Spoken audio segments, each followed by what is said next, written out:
За яг одоо энэхүү марафоныг үзээд сууж байгаа, зогсож байгаа үзэгчдээс эрэгчлийн Улаанбаатар марафонд орохоор яг одоо шийдвэрээ гаргасан хүн байна уу? Дуу хоолойг сонсъё. За энэ бүгдээ шахуулын үлдээр орох юм байна да эрэгчид.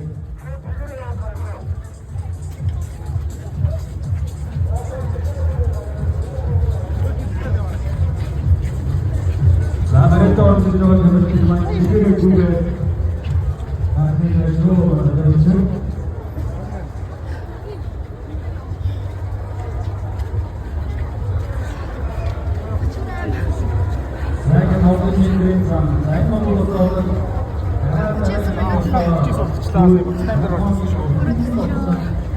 Ямар гонгны нэг тусахгүй юм да. Амжилттай байлаа.